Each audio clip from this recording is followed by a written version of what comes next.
नमस्कार, मी सुशील कुलकर्णी. आपण पाहता अॅनालायझर. सुरुवातीलाच एक पोचपावती द्यायची आहे. पुण्यातील सदाशिव पेठेतील शिवानी जोशी यांचा हा शर्ट जो त्यांनी मला भेट म्हणून पाठवलाय, त्यासोबत आणखी काही वस्तू पाठवल्यात, त्या साभार मिळाल्या. धन्यवाद शिवानीजी. आपण पाठवलेली भेटवस्तू खूपच सुंदर होती. आजचा विषय आपण मांडूया. मुद्दा भिडे गुरुजींचा नाहीच आहे. भिडे गुरुजींचं कालचं विधान आणि त्यावरून उठलेलं पुरोगामी रणकंदन, यात ना मला भिडे गुरुजींची बाजू घ्यायची आहे, ना भिडे गुरुजींचा विरोध करायचा आहे.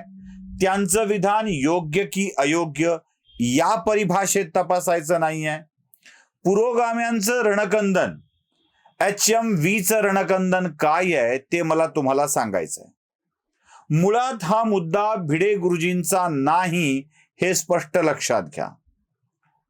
नो बिंदी नो बिझनेस हा हॅशटॅग शेफाली वैद्य यांनी चालविल्यापासून जाहिरातींचं रिक्रिएशन आणि त्यावर झालेल्या खर्चाचा विचार केला तर टिकली नाही तर व्यवसाय नाही या मोहिमेचा राग आता काढण्याचे उद्योग पुरोगाम्यांनी सुरू केलेले आहेत. त्यावेळेला त्यांना उत्तर द्यायला शेफाली वैद्य खंबीर होत्या. आता गुरुजी उत्तरच देणार नाहीत, ते शांत आहेत. त्यामुळं बाउन्स बॅक होण्याची शक्यता कमी असल्यामुळं पुरोगामी यावरती तुटून पडलेले आहेत.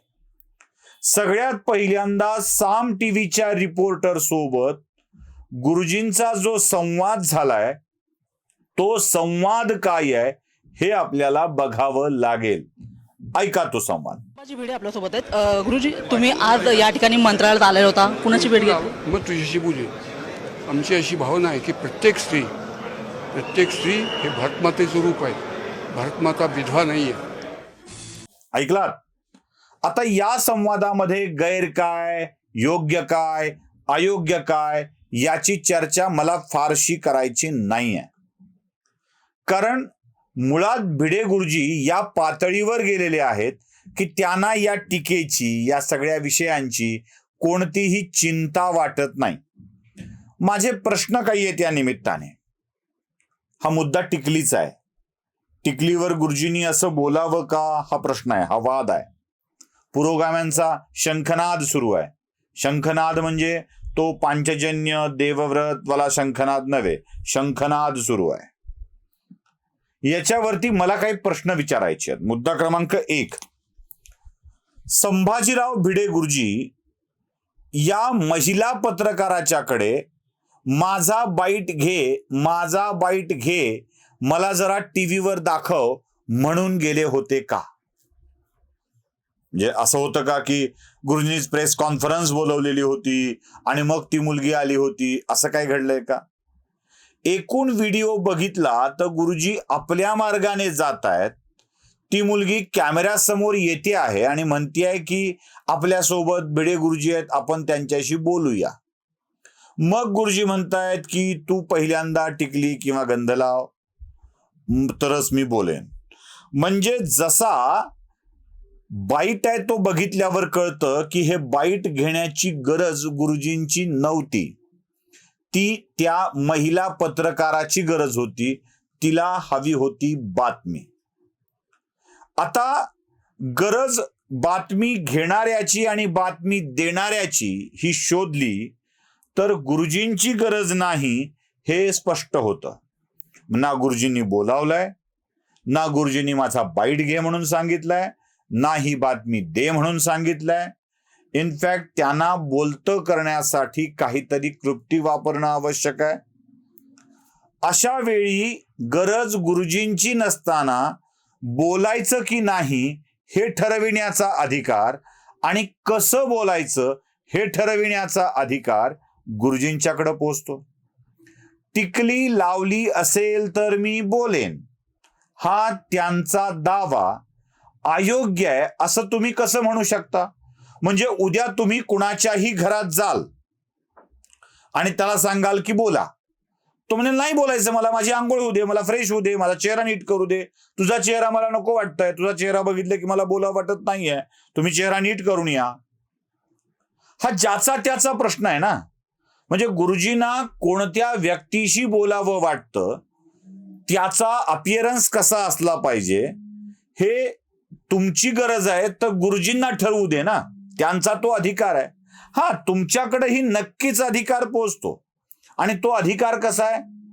मी टिकली लावणार नाही, मी तुमचा बाईट घेणार नाही. गुरुजी जर टिकली किंवा गंध लावलेल्या मुलीला, न लावलेल्या मुलीला बोलणार नसतील, तर त्या मुलीकडेही तो अधिकार पोचतो. ज्यांनी टिकली लावल्याशिवाय बोलणार नाही जे जे व्यक्ती, त्यांच्याशी मी संवाद साधणार नाही अथवा त्यांना माझ्या स्क्रीनवर दाखविणार नाही. आता तुमचं तर दुकान आहे, म्हणजे गुरुजीला दाखविल्याशिवाय किंवा त्यांच्याविषयी एखादा वाद निर्माण केल्याशिवाय तुमचा भुभुत्कार करणारी पुरोगामी मंडळी तुमचं चॅनल बघणार नाहीत, वा छान म्हणणार नाहीत. मग गुरुजींना काहीतरी करून बोलतं करायचं, त्यांना दाखवून आपला TRP मिळवायचा किंवा त्यांच्यावर तोंडसूक घेऊन आपला कंड शमवायचा. खाजेला आमच्याकडे कंड म्हणतात, म्हणजे उगाच गैरार्थाकडे जाऊ नका. हे ज्यांना ठाऊक आहे ना, म्हणजे उगाच नव्हते म्हणाले भाऊ तोरसेकर तुम्ही भुभुत्कार करणारी आहात म्हणून.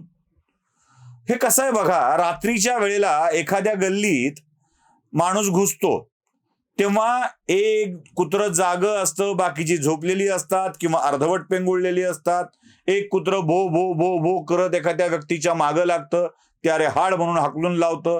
हाकलून लावल्यावर चवताळलेलं कुत्रं इतका मोठा आवाज करतं की 10-5 कुत्री जमा होतात. मग त्याच्या मागं भो भो भो भो भो करत लागतात. ते एखादं दाणकं घेतं, दाणकं मारल्यासारखं करतं, मग जराशी मागं सरकतात. तसला हा सगळा प्रकार आहे. रात्रीच्या अंधारात निर्मनुष्य रस्त्यावर एकट्या सापडलेल्या माणसाच्या मागे रिकाम टेकडी कुत्री ज्याप्रमाणे लागलेली असतात, त्याप्रमाणे एखाद्या माणसाच्या मागे ही मीडियावाली लागलेली असतात. असं नाही का वाटत तुम्हाला? मग काय चूक बोलले भाऊ तोरसेकर? काय चूक बोलले? भाऊ तोरसेकरांच्या विधानाला 2 दिवसही पूर्ण होत नाहीत, तोच भिडे गुरुजींच्या बोलण्यावरती लगेच भुभुत्कार सुरू झाला. म्हणजे कुत्र्यांची काळवंड लागावी इतक्या मोठ्या स्वरूपामध्ये मग हे अयोग्य आहे, ते अयोग्य आहे, फेसबुकवर सुरू झालं, टिकलीवरून बोलणं सुरू झालं. मग हा पत्रकार उठला, तो पत्रकार उठला, निषेध म्हणला. अरे तुमच्या निषेधांचा भिडे गुरुजींवरती काही फरक पडणार आहे का? तो भाऊंवरही पडला नव्हता, भिडे गुरुजींवरही काही फरक पडणार नाहीये. ते याच्या पलीकडचे आहेत. या सगळ्या निषेधाच्या, कौतुकाच्या, तुमच्या कौतुकानेही फरक पडत नाही त्यांना, तुमच्या निषेधानेही फरक पडत नाही त्यांना. मग तुम्ही तुमची खाज का शमवून घेताय? आणि माझं स्पष्ट मत आहे, फेसबुकवर टिकली न लावता बोललो नाही म्हणून गुरुजींचा निषेध करणाऱ्यांनी निषेध नोंदविण्याची एक सोपी पद्धत सांगतो. म्हणजे पहिलं तर एक धोरण करा की प्रत्येक महिला अँकरला सांगून टाका की मी टिकली लावणार नाही, मी गुरुजींचा बाईट घेणार नाही. उगीच दसऱ्या दिवशी, पाडव्या दिवशी साड्या नेसून, गंध लावून, टिकली लावून, छान छान सजवून तुमच्या अँकरला उभं करू नका. जसे आहे तसे दाखवा. एक. आणि दुसरा मुद्दा असा आहे की एकट्याने निषेध करण्यापेक्षा आपली बहीण, आपली पत्नी, आपली आई, सधवा असेल तर पांढरं कपाळ ठेवून उभं करा कॅमेऱ्याच्या समोर, काढा फोटो टाका. आम्ही नो बिंदी, नो टिकली, नो गंध. हा चांगला निषेध असेल, कडक प्रत्युत्तर असेल, कडक प्रत्युत्तर. म्हणजे सधवा असलेल्या महिलांना पांढऱ्या कपाळांनी आपल्यासोबत, घरातल्या, बाहेरच्या नाही, घरातल्या आपल्यासोबत उभं करा, म्हणजे बाकी बऱ्याच तयार होतील. अहो तुमच्यातले पुरोगामी तर आजकाल मोठ्या टिकल्या लावतात ना, ते मोठं गंध. डाव्यांचं तर वैशिष्ट्य आहे, समाजवाद्यांचं तर वैशिष्ट्य आहे, ते फार मोठं लावतात, गोल असं भलं मोठं, मगच उभं राहतात कॅमेऱ्याच्या समोर. मग तुमच्या घरातल्या व्यक्तींना सरळ सरळ सांगा की आपण असा फोटो काढूया की बाई, आई ग, माझे बाबा जिवंत आहेत पण तरीही तू तुझ्या कपाळावर काहीही लावू नकोस, माझ्यासोबत एक फोटो काढ, तशीच वावर आणि आपण या आंदोलनाला पाठिंबा देऊया. आपल्या बहिणीला सांगा की बाई ग भाऊजी आहेत पण तुला हे करावं लागणार आहे. आपल्या बायकोला सांगा बाई ग मी आहे पण तरीही तुला कपाळ पांढरं ठेवावं लागणार आहे. आणि मग फोटो काढून त्याला फेसबुकवर टाकून भिडे गुरुजींना छानसं प्रत्युत्तर द्या की हे सगळ्यात सोपं काम आहे. याची एक फार छान सवय लागली आहे, फार छान सवय लागली आहे आणि त्यातूनच हे सगळं घडत आहे. माझं स्पष्ट मत आहे, मुद्दा भिडे गुरुजींचा नाही आहे, मुद्दा टिकलीला विरोध करण्याचा आहे, कपाळावरच्या श्रंगाराला विरोध करण्याचा आहे, हिंदू धर्माच्या परंपरेला विरोध करण्याचा आहे. या निमित्ताने गुरुजीला धोपटता येत असेल तर धोपटून घ्यावं, यासाठीच हा सगळा उद्योग चाललेला आहे. मुळात ती हिंदू धर्मातली परंपरा आहे, ती परंपरा पाळली जावी असं माझं मत आहे. कारण भारतीय राज्यघटनेच्या केलेल्या तरतुदीनुसार किंवा आपण पाळलेल्या परंपरेनुसार 1ली पासून 10वी पर्यंत हात पुढे करून आपण एक प्रार्थना म्हणत असतो, प्रतिज्ञा म्हणत असतो, प्रार्थना नाही प्रतिज्ञा म्हणत असतो राष्ट्रगीताच्या नंतर. आणि ती प्रतिज्ञा आहे, विविधतेने नटलेल्या परंपरेचा मला अभिमान असून त्या परंपरेचा पायीक होण्याची पात्रता माझ्या अंगी यावी म्हणून मी सदैव प्रयत्न करीन. टिकली, गंध, कुंकू हे त्या विविधतेने नटलेल्या परंपरेचाच एक भाग आहे. कुंकू किंवा गंधाचं सुलभ रूप टिकली आहे, जी सौभाग्याचं प्रतीक म्हणून कपाळावरती मिरवली जाते.